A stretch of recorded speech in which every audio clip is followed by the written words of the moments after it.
Iriwa, karere. Rima, ngā pānui. Pānui, tuatahi. Kia ora, Kaea. It's Barbs from Dr. Remsfield's surgery. You've missed another appointment. He's concerned Skip. now. Yeah, look, it's James here from Falcon Shaw Legal. Thanks for coming through last week. We're really impressed with the substantial land transactions you've facilitated. So we're keen to advance with a partnership offer. I'll have Diane send over the paperwork in the morning. Hey. You got the call? Yeah, just now. Are you having second thoughts about taking it? No. Oh, of course I'm going to take it. Your grandfather's not going to be impressed. No, the old coot's not going to like it. What about your mother? No, I haven't told her either. Are you going to take it or not? Look. Just get your fine ass over here. We've got some celebrating to... It's office, I'll call you back. Did you get him? What about Micah? Get them in here now. Look, something's got him riled up. You need to come back in. Okay, I'm on my way.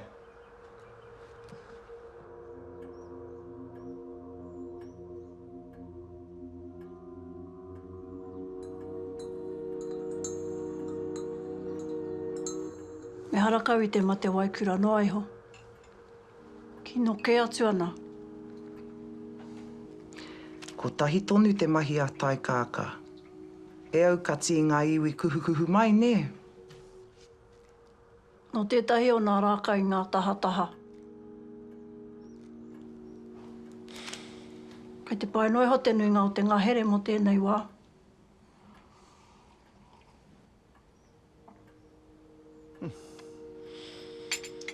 Kei hia ngā tai kāka. Kei te ro te o e kake kātu ana. Ai mahi pūtea.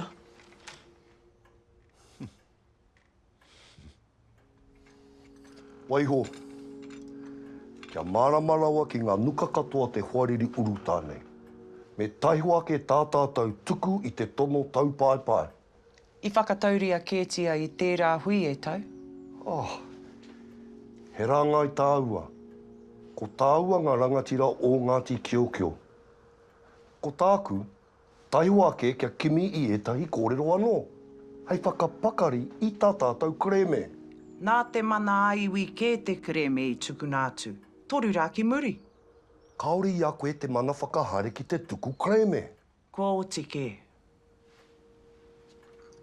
Ka takanga raho o te pāhuaka ki te ana rātau kua poroanga waiwai.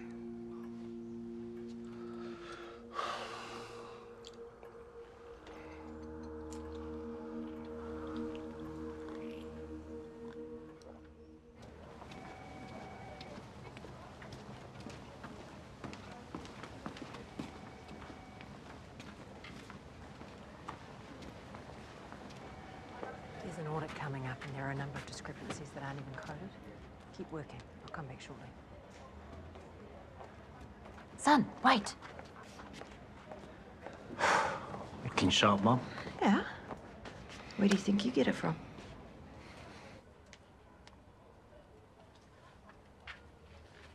Sir Koro. Moko. Thanks for coming in. Short notice. I waia mai a Derek. Te tare ture a te karauna. Ko au a tau reka a Ngāti Kiokio. Kei te whakapātari tō mātou kokoraho. Mo te ngāhere o tā uki me ngā whenua tai a. Wasn't that signed off years ago? According to the deed of settlement, if they can prove they're an iwi in their own right, they can make a counterclaim on the land. He hapu tautau hea. Ke ngari kia matara. Me he tonu ki te iwi rā. E hara, e hara.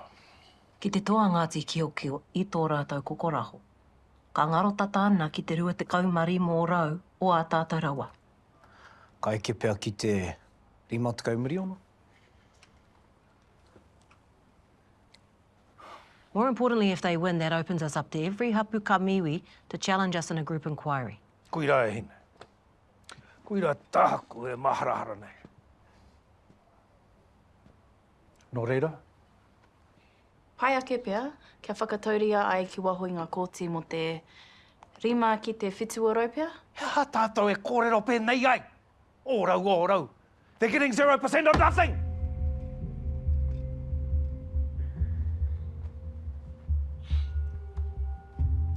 E kōrera wā au e noho whakaiti. Me te kai hamuti, i mua i taua pokati whara a taumata.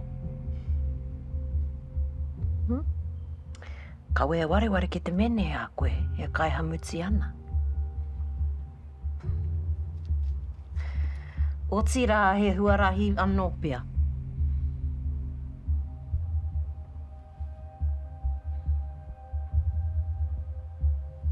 Ahau. Me hara ki reira ki te kai hamuti. Me te mene, ka wea wareware ki te mene. He take tino nau i te mene.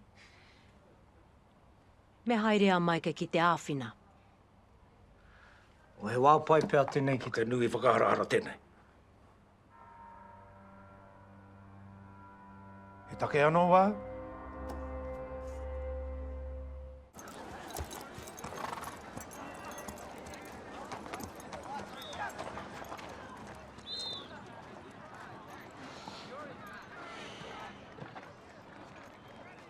What are you fellas looking for something? Yeah. Nah. Bro, which is it? To you. Yep. What a day, what a crowd. Let's keep the party going with our next rider, MΑΟRI T-Dog Nuri Kore, all the way from Tani Falls Valley. They're two-time bareback riding champions. Nuri Kore, please make your way to the starting gate. Come on, folks, let's give it up for T-Dog. Kia tere, Materoa.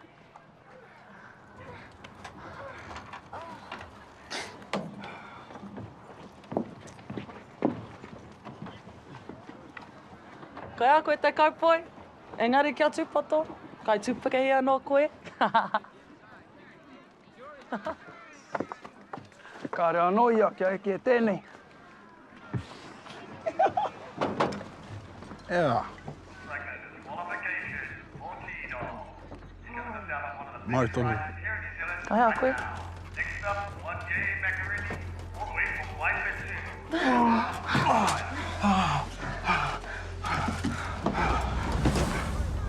Mahu e te kake oio! Ko tike tana kake, te kake tere rawa o te rā. Tere rawa te mahu e te rua mano tāra. O tai mai te tono o te rāngai. Me haere tātou i nāia tonu nei.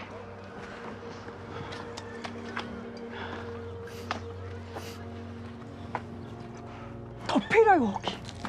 Hoake tātou.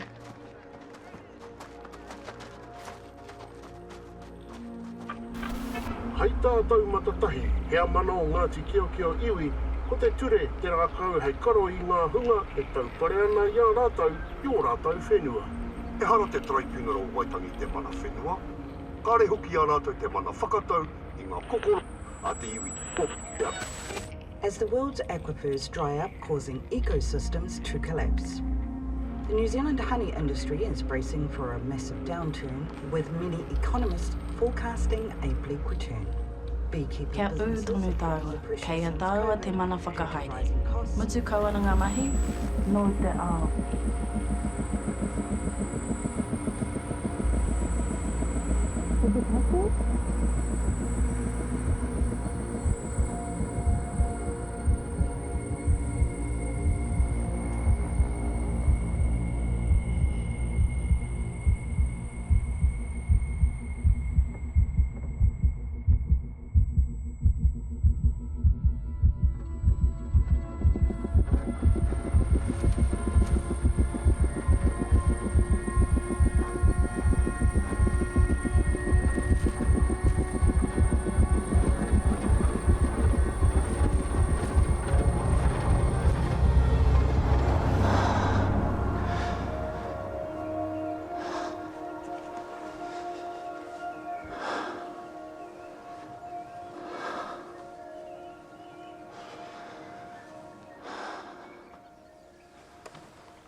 Tēnei hunga mōhua nei.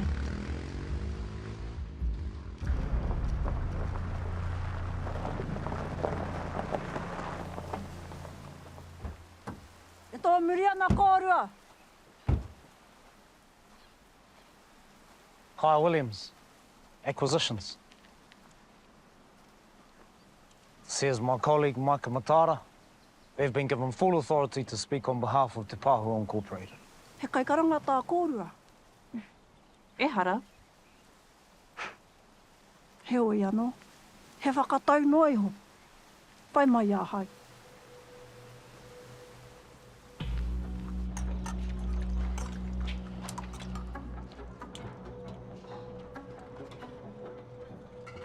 Te paenga I poto noa te whakatau. Kei hoki te taumata nei, pō he au ka tūtaki ki aia.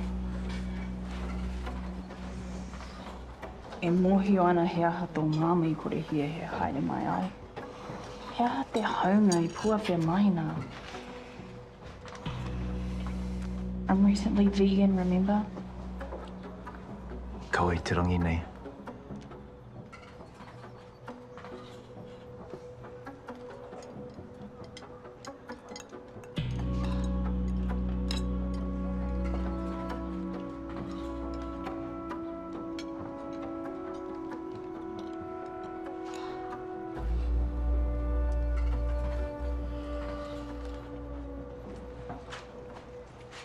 E kai e hei.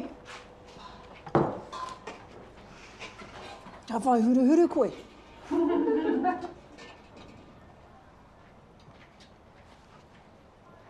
Wake tātou ki te hui ne.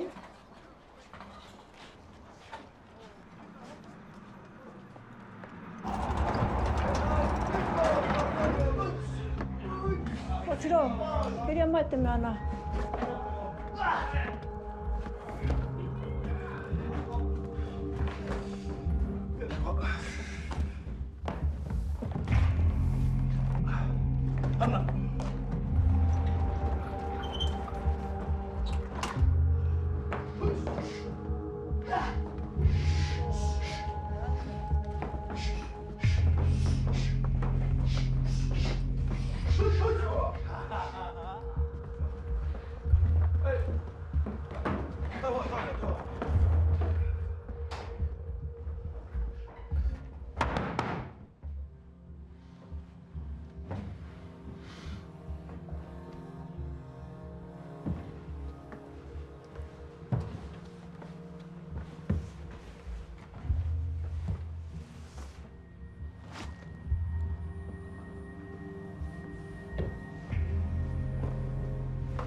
O taku korenga I te whakatau. Pai te mōhio ke koe te taumaho o ngā mahi tuku kokoroho ki te krauna. O taka te ngākau. I te korenga o tō koutou rangatira tā taungaroa. Ko te tūmanako. E ora pai ana ia. Wera tonu te take I hora hea he hākari e ngā ringa wera engari ko ngā tono ke o te pāhua ko tukuna mai. He whakakairongo nui tō mātou o Ngāti Kiokio hei kai ma te hunga hauarea. He kiko kuri. He kai oha nui ki tēnei kai ngā mohoao. o te roa ngāki o te tau.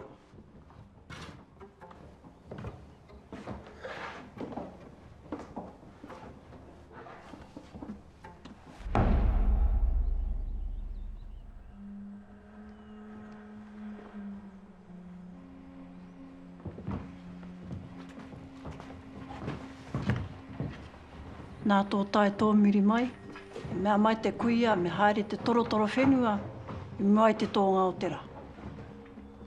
Whai mai hāwini mā.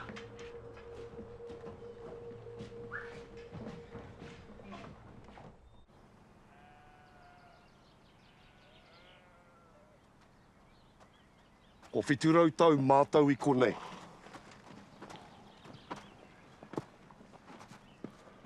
Koinei tētahi o ngā rawa i whiwhihuai te hapori. Nā ngā mahi pāmu me ngā mahi ngahere paina. I ora tonu ai te whārua nei. I ora pai ana hoki wa tātou tai tamariki. Wai hona tamanai ki wārātai mahi. E te hia nā huia kia hoki atu koe ki tōna. Ka, ka noho ai ki enei nā?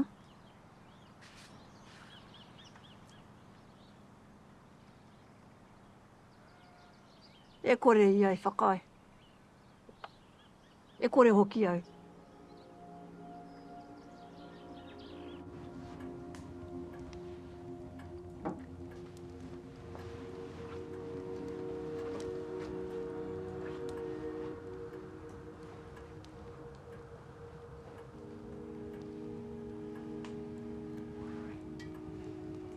Te mihaoro hoki o enei taonga.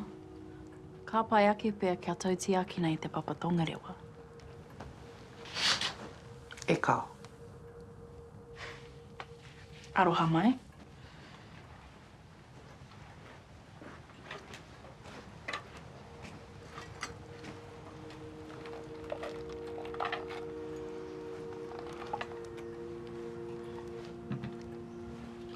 He kapu pēnei tā taku kuia i tōna wā.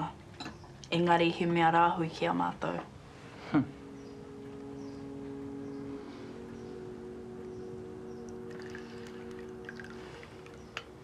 Tō Waimari e hoki nō e nei taonga nei. Ko au ngā taonga, ko ngā taonga ko au. Tai hoa. Tiki nei rā. Nau he te ruta, ki roto i te ngāhere. Haere.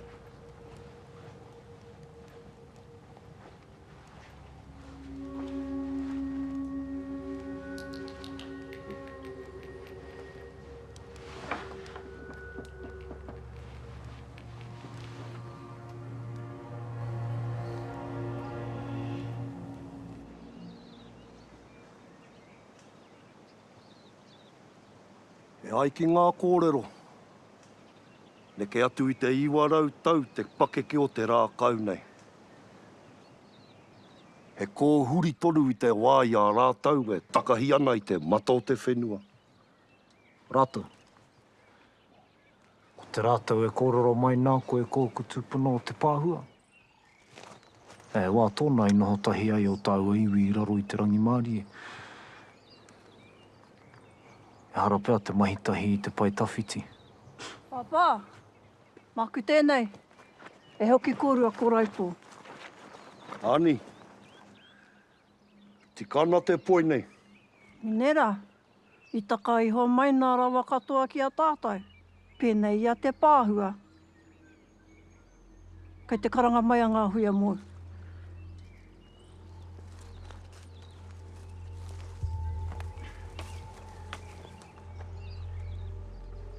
Ka haina ane. E mātiro hi nā tore pēr.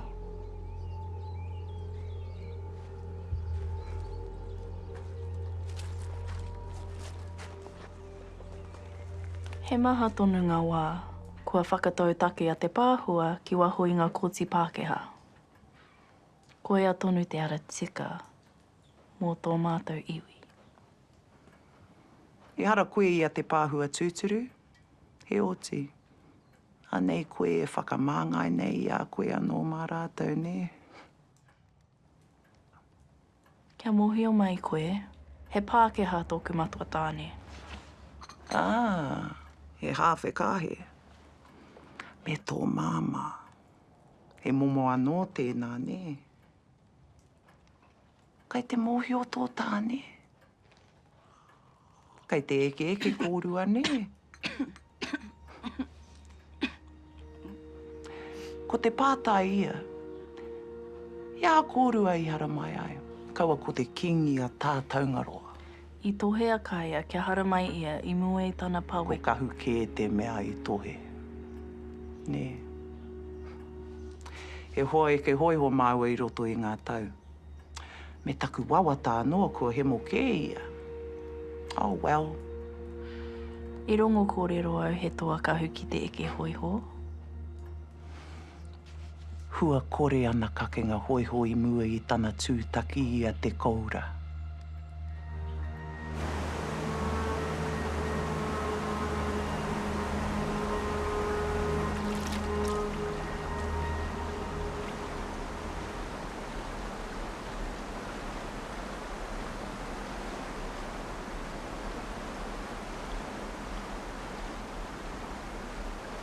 Ko te awa wai tūpai tēnei.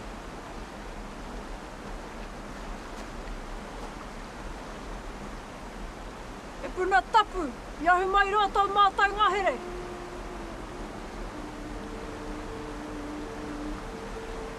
E puna wai oranga mo te iwi.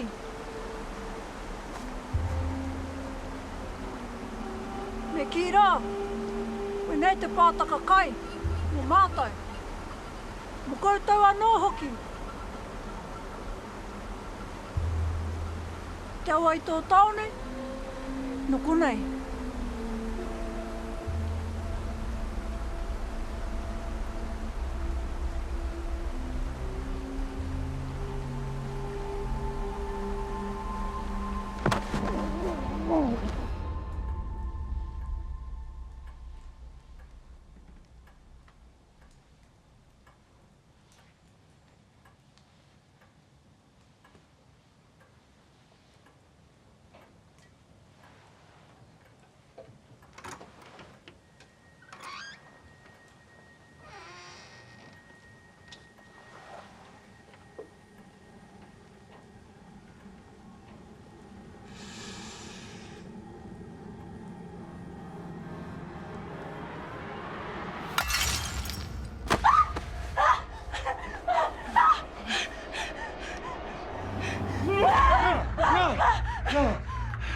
Tukuna te. Mangaru nei nā. E puta koe! E puta! E puta! Makere koe! Tukuna atu! Makere atu koe!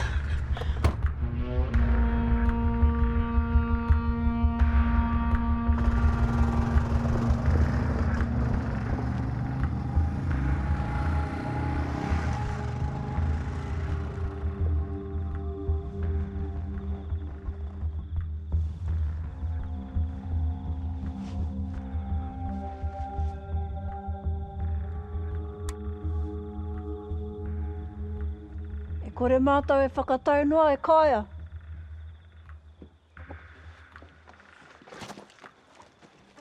Te marae. Te hete. Te awa.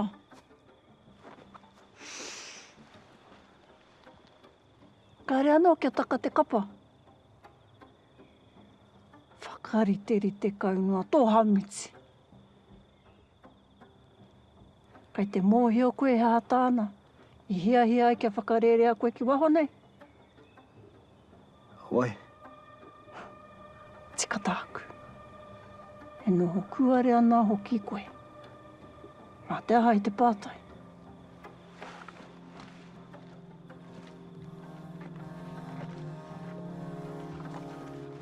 Kia tūpato e hoa.